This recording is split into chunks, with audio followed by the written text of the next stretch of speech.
So how's it going, Jack? So nice to see you. Lovely, nice to meet you. Yeah, And how things are going? they're going good, actually. I mean, strange times, very strange times, but trying to stay busy and making a lot of music, taking the time to make a lot of music. Jack, I don't know if you already know it, so let me tell you that your song "Love Is on the Line" from your last album, "Singing to Strangers," Yeah, has been on the list of the 10 most requested songs by really Antena audience amazing. for over 3 weeks now. So congrats on it. Oh wow! Oh, Yeah. that's amazing. Well, And hopefully it's a good excuse for me to come to Brazil, to finally come to Brazil. yeah, for sure. And as the title suggests, it's a love song. But could you tell us a little bit more about the story behind the lyrics? Well, I actually wrote it with my guitarist, who's from Belo Horizonte. My guitarist is Brazilian. He's called Pedro Vitor Vieira de Souza, and we wrote it together right here in this room. I mean, and I never really like to explain too detailed of why I write a song, because then, well, I don't know, I think a song belongs to whoever's listening to it and relates it. But it is about that constant, making the same mistakes over and over again. And yeah, I mean, love is always on the line. When you love somebody, you've got to sort of work for it. You've got to fight for it. You've got to defend it. And I think this song is very much about that. Oh, the night is never long enough to forget about the lonely nights we cried when our love was on the line. And by the picture you shared on your Instagram 2 days ago, it looks like you finally got a chance to meet parts of your band. Could you tell us if new things are possibly coming up? Yeah, I've been writing a lot with Pedro again. Actually, we've done a few writing sessions via Zoom when lockdown was really happening, which was very strange to write like this. But it was quite fun. It was like basically having a therapist. We were sort of phoning each other and just telling each other how we felt, and then making a song. I've been working on the new album. Hopefully, depending on what happens with the world right now, I will be in a studio in October, making the next record so that we can have a new album for next year. I mean, it's been strange because this summer we were supposed to be very busy doing festivals all around Europe, but we've ended up finding ourselves at home. And so it's actually, for us, it's been wonderful to just be really productive and to write as much as possible.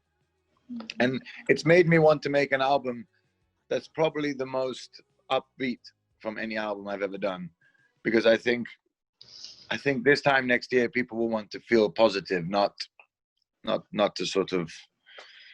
get too dark and heavy. So yeah, so it's made me write a lot of very upbeat music, which has been strange. Nice.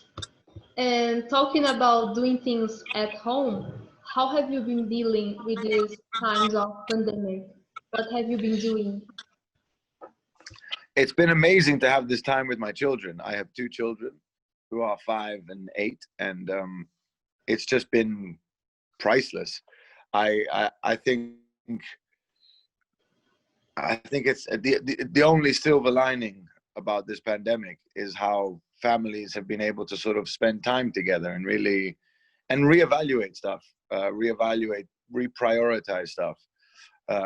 It's made us incredibly close as a family, and it's been time that it's made me think very differently about how I want to work in the future, what I want to do in the future, and it's made me really value time together as a family is kind of everything. And that's something I've always believed it, but now I truly know it. Because that's what I've had for the last 4 months, 3 months. It's just been us. So yeah, it's been about understanding the importance of family, for sure. For me, it's so strange to be at home for this long. I never go away for too long. I always come home. I never stay away for more than 2 weeks. Like, that's the maximum. Then I always come home. And I try to come home as much as possible. Whenever I'm touring, I usually every 3 or 4 days try to come home wherever I am, even if it's just for a night. But but I'm always going. And it was really lovely not to be going, to be staying. And the kids, you know, they suffer every time you go. Then 5 minutes after you left, they're okay. But every time you go is a, you know, for both of us, it's hard. And it's been nice not having that. Can't you see I'm singing to strangers? Have you been missing singing to strangers at the same time? Yeah, I have, which is why I ended up, I kind of did this.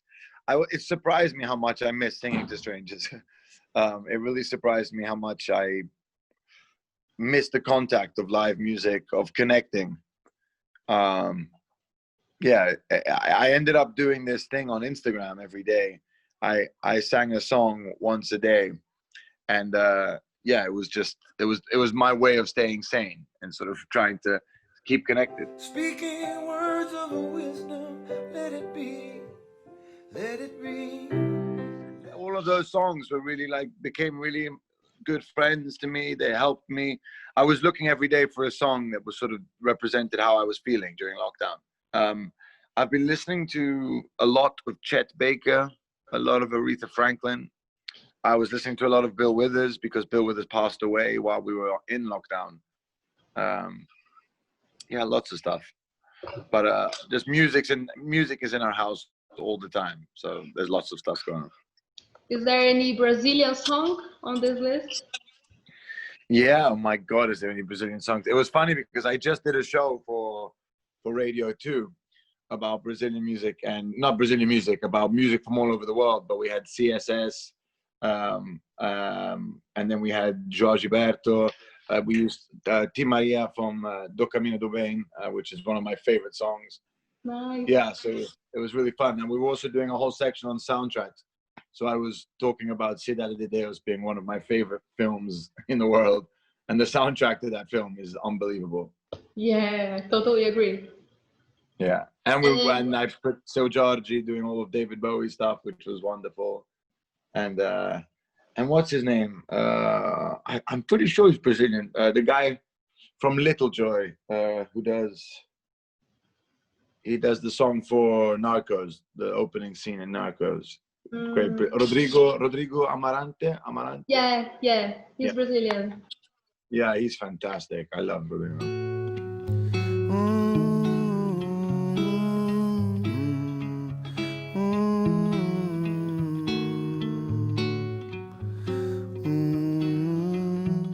You have co-written a song with your fans during this period of isolation, which is called Andra Tutto Bene.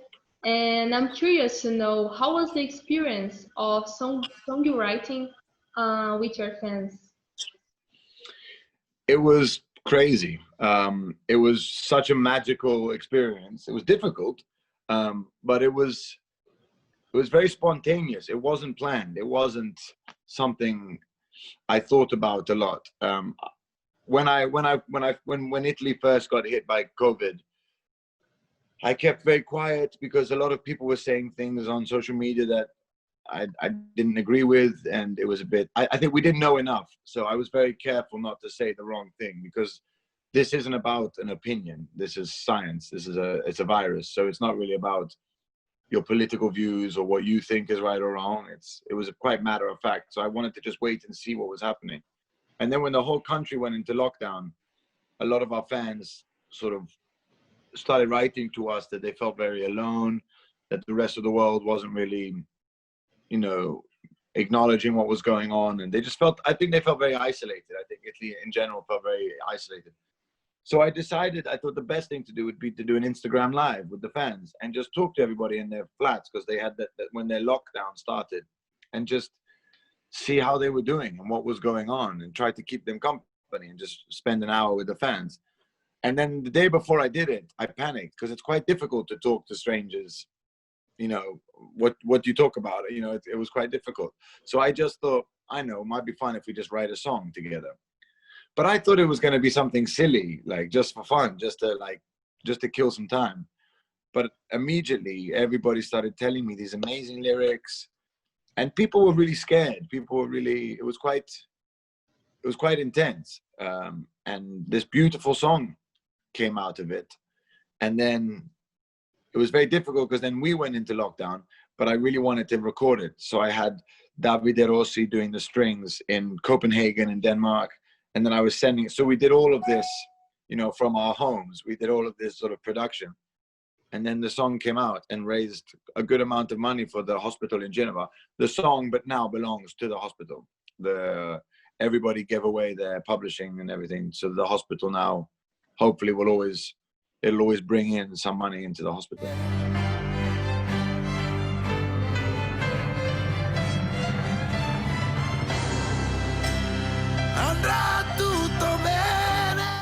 That was your first song in Italian, right? Yeah. But everybody keeps saying, oh, it's the first time you wrote a song in Italian. But I didn't write it. All the fans wrote it. But yeah, it was wonderful. But do you intend to record more songs in Italian, or is not a plan? I don't know. I mean, I've done covers in the past. It's very easy to write a bad song in Italian. It's very hard to write a good song. That's like, you have to be really, really good with the language in Italian. Otherwise it can be really, I don't know, not very good. But, and I can speak Italian, I can speak it fluently, but I'm not good enough. But maybe later in life, I'll do it. As you were saying, the single became a charity single, right? And you have been also sharing other social projects on your social media. I'm wondering if you feel it's a responsibility as a celebrity to use your platform, especially during these times, to speak out on certain issues. I think it's everybody's responsibility. I think now we are all so connected with social media and everything. I think it's important to sort of to stand by your principles. If you think something is wrong, don't just say something about it, do something about it. I think everybody says that, you know, commenting seems to be like, you know, it's the sort of the drug of our generation is commenting. But actually doing something about it is what we should be doing. And if you're doing something and you're showing people that you're doing it, hopefully that inspires other people to do the same. So I think it's everybody's responsibility. I think obviously if you have more people paying attention to what you're doing, I guess it's more important to sort of try and set an example. But I don't know, that's a delicate subject. I think everybody is responsible of always trying to, you know, treat others how you want to be treated and do things. And if you're doing something that you think is positive, show as many people as possible, so that hopefully it inspires them to do the same. Yeah, for sure. And talking about your compositions, you have been writing poetry and songs since you were 16, right? I'm curious to know what are your greatest inspirations for your songs, and if these pandemic times have been inspiring. Yeah, this pandemic time has definitely inspired me, but I was very careful because very quickly I found myself every day writing song about it, or, you know, about what I was seeing. I don't have a very good imagination. Most of the things I write about have happened. They're things I like to use songwriting like photography. I'm not a painter, I'm a photographer. I try to capture, like describe what I'm seeing or what I'm feeling or what I see people feeling or what's happening. I don't really ever make it up in my head. Unfortunately, most of my songs are true. But with the pandemic, I was quite careful about not writing an album of songs about isolation, and, you know, I didn't want to do that, and I was doing that. So I decided to start listening. I started listening to a lot of really happy music and fun and like positive stuff, and fun enough, it's been spending time with my kids, with my family. And one night every week we had a big party in the house during lockdown. So all week we were talking about the party. On Friday night we would do this thing called Fabulous Friday, and on Friday nights the kids would get dressed up, we'd get dressed up, and we would dance and just try to make it fun for the kids. And that's when I realized this is what I think the world's going to need. when we come out of this is something that makes you feel good. So I've started writing a lot of that. That's really inspired a lot of the stuff I'm writing now.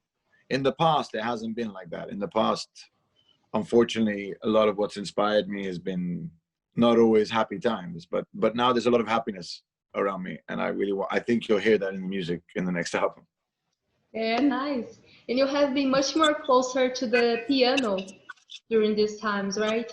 Why is that?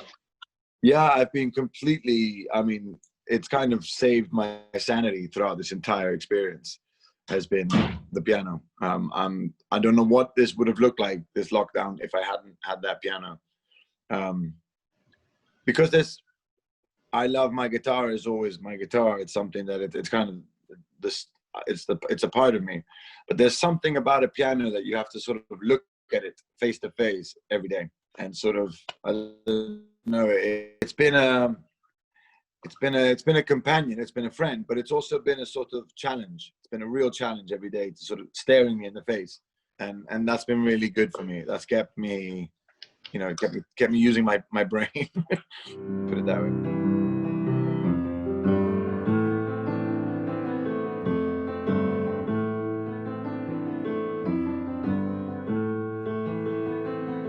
You have never been to Brazil, but as No. you were talking at the beginning of this conversation, you have a lot of fans here. I'm curious to know if you have any plans to do some shows here in the future. No, technically no, but I am dying to come to Brazil. I have, apart from my guitarist, who's like my brother, from Brazil, I have so many friends from Brazil. I grew up with so many Brazilians, so many kids. I went to an American school in Switzerland that we had a huge Brazilian community, and I love everything about Brazil. So yeah, so yeah, my high school sweetheart was Brazilian. So from Sao Paulo. So hopefully one day I'll be able to come to Brazil. I'm dying to come to Brazil. I love everything about Brazilian culture, and I'm not just saying that. I genuinely do. I mean, I did capoeira for 3 years when I was in my early 20s. I love football, so anybody who loves football loves Brazil. I love the music. I love the people. So yeah, it's definitely somewhere I want to visit. I'm very, very flattered and honored that I now have fans in Brazil. That's very cool. Yeah. And you were talking about your new album. Could you tell us a little bit more about how it's going to be? Well, it's going to be, I've been very influenced by a lot of European music from the 70s and 80s. And this kind of, I don't know how to describe it. There isn't really a genre for European music these days. You know, like, it's funny, there's so many genres around, but there isn't really a genre that defines European music. So I want to make an album that really shows a lot of different musical styles from Europe of the last 50 years, really. Sort of, well, I guess kind of from the 70s onwards, 70s, 80s in particular. So it's fun. It's different from anything I've ever done. It's not crazy different. It's still me. It's not, you know, I'm not suddenly wearing a helmet and DJing on stage. But I've been listening to a lot of French bands that I think are fantastic, a lot of German bands, a lot of Italian bands. Something's happening in Europe, and I really want to be a part of it. I think there's a really amazing new scene happening in Europe with some great music. And how do you think people are going to connect with this new album? I hope it makes them happy. I hope it makes them dance and move and just feel good. And I think that's what it makes me feel. And that's all I can do. I mean, if every time I sing a song, I'm just hoping that people will feel what I feel. And that's my job, essentially, at the end of the day, is to feel something and then to share it. What more can I do? No one ever sees this side of you. Jack, do you want to send some message to your Brazilian fans? Yeah, I want to say I can't wait to see you. Hope that everything gets better in Brazil, because we're watching closely, because I do have friends who are there, and I think it's a tragedy what's happening. well, it's a tragedy what's happening all over the world. But I truly hope that everybody in Brazil can be safe. Sending lots of love. I hope that it gets better so that I can come out there as soon as possible. Would you mind sing some song of yours dedicated to your Brazilian fans? No? To sing something? Yes. Oh, I don't have anything right now to do that with. Sorry. It's fine. It's okay. Sorry. But if you could Next dedicate, time for sure. Yeah, okay. But if you could dedicate some of your songs to your Brazilian fans, which one would be? Ooh, good question. Probably Youth and Love. I'd probably actually dedicate to my Brazilian fans, because all of my Brazilian friends always give a lot of love, and they're always very youthful and energetic and fun and positive. So probably Youth and Love. I miss the broken hearts, the summers in the sun. They always say that loving youth are wasted on the young, but I remember everyone. So thank you very much, Jackie. I'm looking forward to seeing you here in Brazil. Me too. Obrigado. Hopefully very soon. Yeah, stay safe. Take care. You too. Ciao, ciao. Ciao. Thank you. I can't believe we're getting up. Oh, I wish that we were strong enough